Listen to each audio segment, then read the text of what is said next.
الله الله الله الله الله لا إله إلا الله محمد رسول الله الحي القيوم يا سبحان الله لا إله إلا الله محمد رسول الله.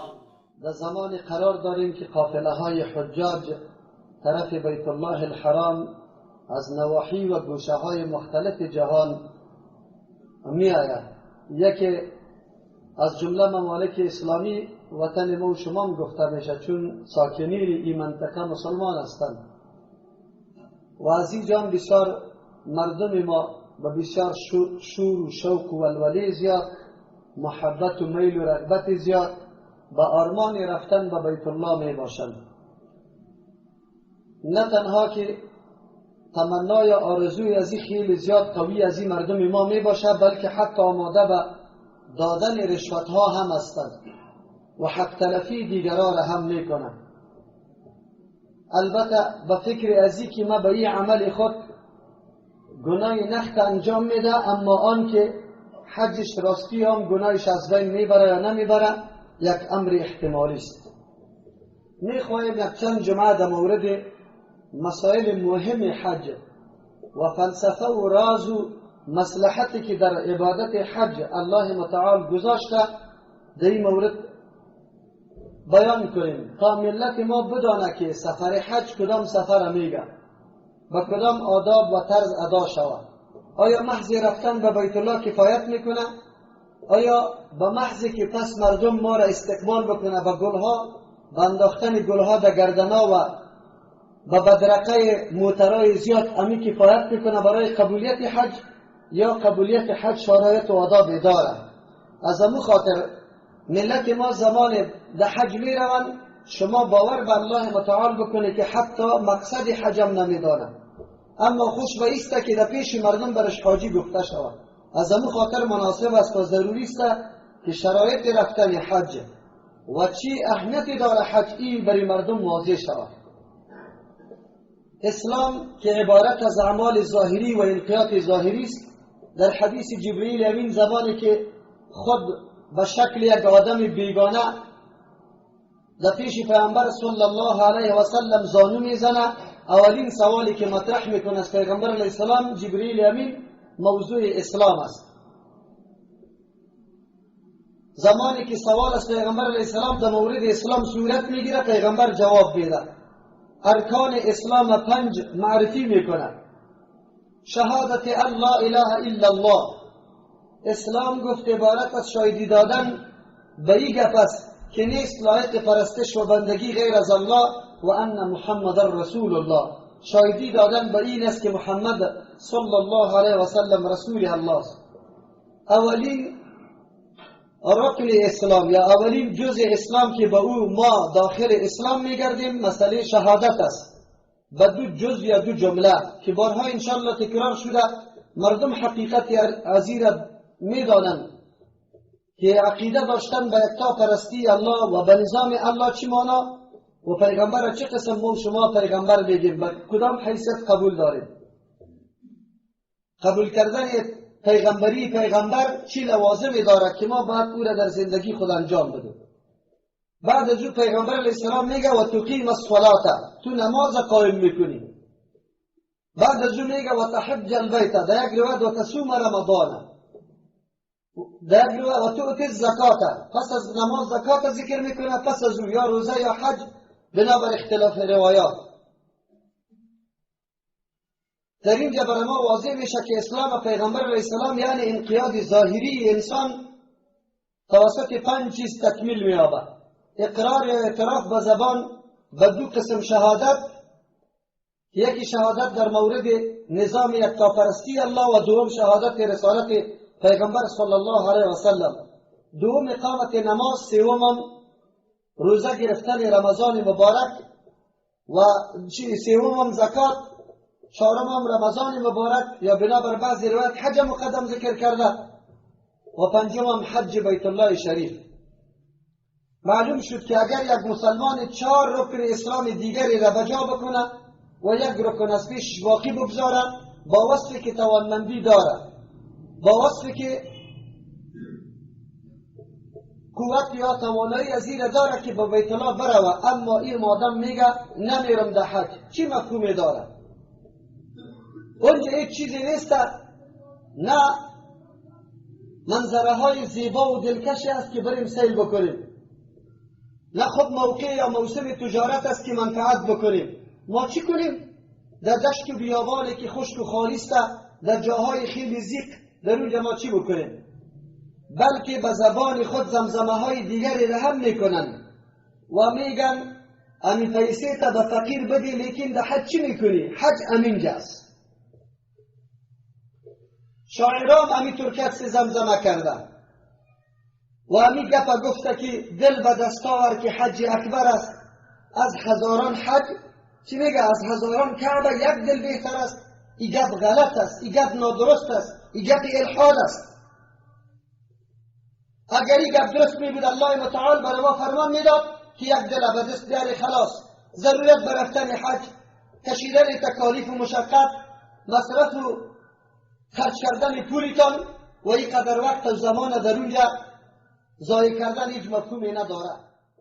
الله الله الله الله الله الله الله الله الله الله الله الله لا اله الا الله محمد رسول الله الحي القيوم يا سبحان الله لا اله الا الله محمد رسول الله الحي القيوم يا سبحان الله الحي القيوم يا سبحان الله الله الله الله الله الله الله آیت توحید بینم بر در و دیوارها،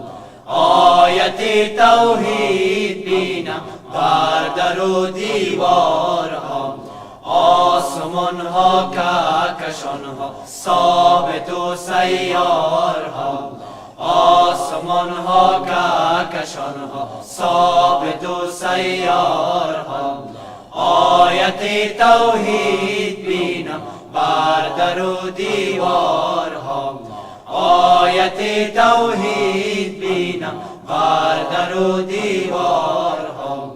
الله الله الله الله الله الله الله الله الله الله الله الله لا اله الا الله محمد رسول الله الحي القيوم يا سبحان الله لا اله الا الله محمد رسول الله الحي القيوم يا سبحان الله الحي القيوم يا سبحان الله الله الله الله الله الله الله کیست نقاش طبیعت کین همه نقش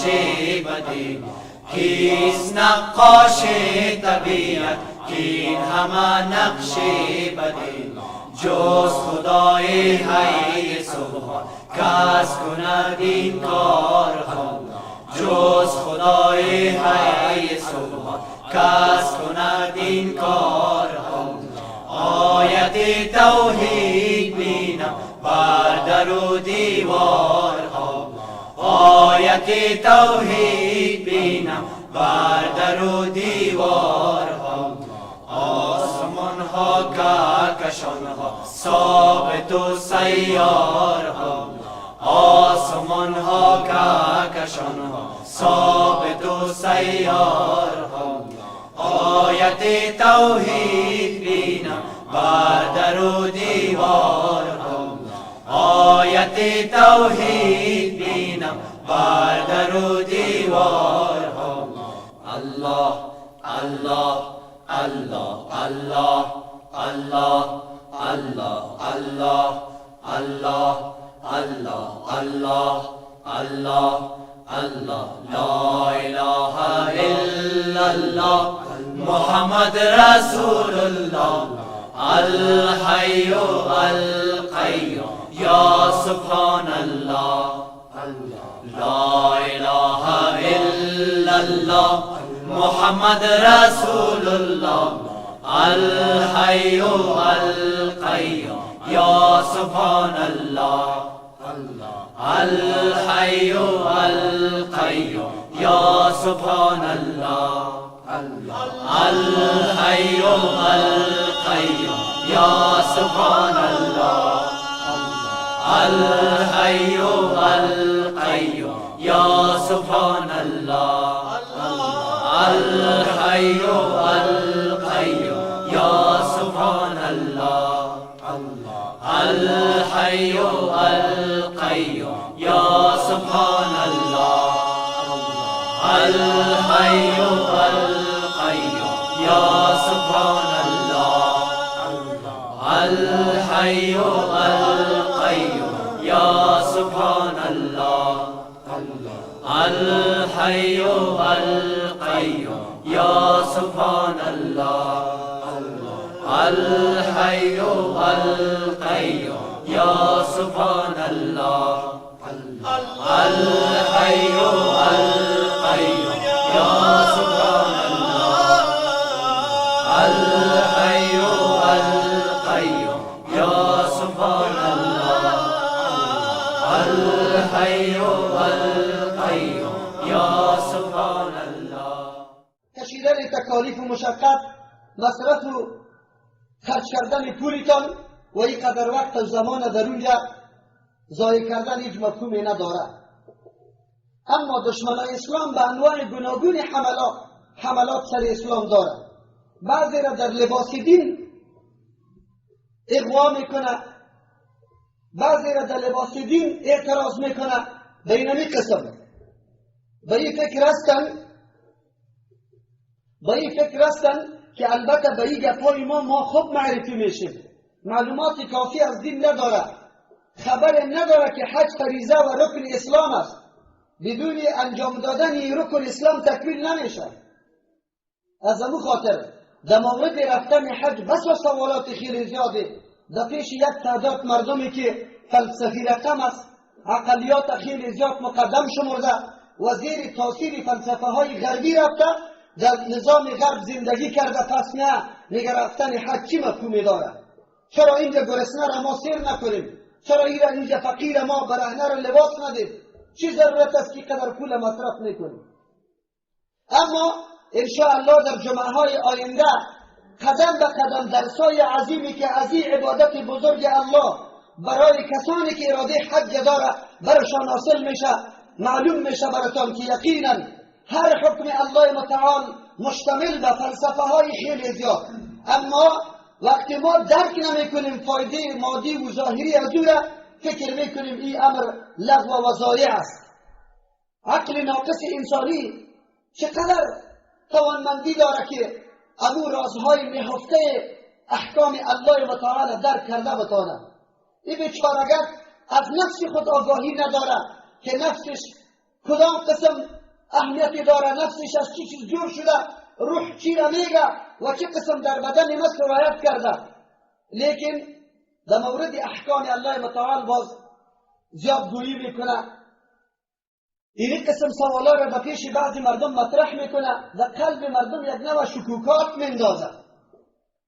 این در حقیقت دعوت به سوی الحاد است، به سوی دین نیست. الله متعال فقیر وظیفهش، فقیر حسیش دمال تو مقرر کرده. بر علاوه زکات که فریضه چهارم است، قبل از حج امی فریضه سری تو است. اگر تو مسلمان تنها فریضه زکات انجام بدی نخواد فقیر باقی بمانه. ما ضمانت میکنیم که اگر تو دهای مسلمان فریضه بزرگ الله را که زکات است با وجه احسنش بپردازن، در جهان اسلام کسی فقیر دیگر دیده نمیشه. افسوس است که از این فریضه ها کسی آگاهی درست ندارد، نمیپردازند. بر علاوه فریضه الله متعال در قرآن کریم در یک آیت نه به صدها آیت برای ترغیب فقرا و مساکین آیاتی را روان کرده، ما را تشویق کرده. الله متعال برای ما میفرماید که یک دانه تان به 10 چند به 700 چند بلکه از او کده بالاتر نمو میکنه به نزد الله متعال زمانی که ما نفقه میکنیم بالای فقرا و غربا. اما حج جایگاه خود داره.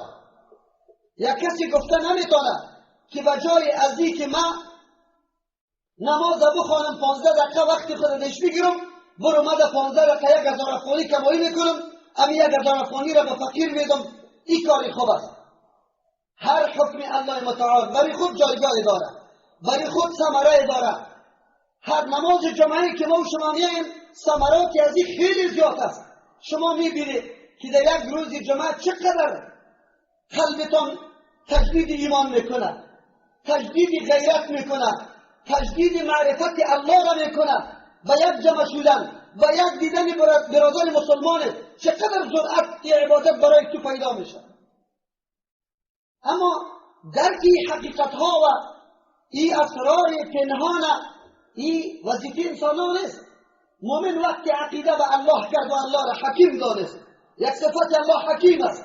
حکیم ذاتی را میگه که هیچ کارش به مصلحت نیست. چطور شده میدانه که الله متعال فرمان امری را بکنه، فریضه را برای ما بگوید که هیچ فایده نداشته باشد. الحمدلله در جامعه ما به او پیمانه سر و صدا نشده، اما در دیگه مملکت ها این سر و صداها خیلی زیاد است. در این مورد مناظره ها میشه. طواف چی مفهوم داره؟ سنگ حجر اسود بوسیدنش